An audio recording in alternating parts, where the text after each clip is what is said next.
Perekonomian banyak negara mengalami gangguan serius akibat merebaknya wabah COVID-19. Indonesia dan Bali khususnya diperkirakan tidak luput dari dampaknya. Hal tersebut disampaikan Kepala Bank Indonesia Kantor Perwakilan Bali, Trisno Nugroho, di Denpasar.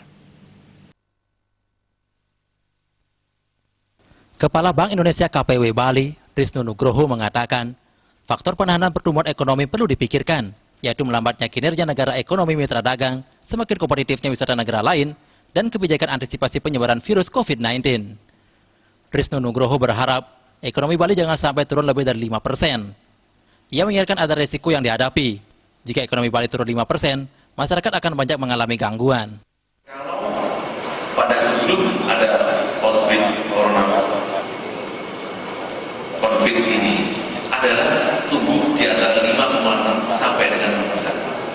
Karena ada ini, maka kami memproyeksi pertumbuhan ekonomi Bali menjadi 4,6 sampai 5%. Jadi cukup lumayan menurun baik.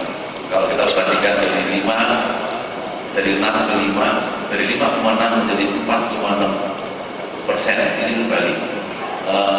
Tentunya ini karena konsumsi pariwisata terhadap ekonomi Bali 48,4%. Ini kira-kira pertumbuhan ekonomi Bali hasil simulasi kami dengan mild scenario.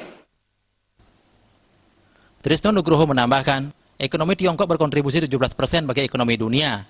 Oleh karena itu, jika terjadi sesuatu di Tiongkok, dampaknya turut mengguncang dunia, termasuk Bali.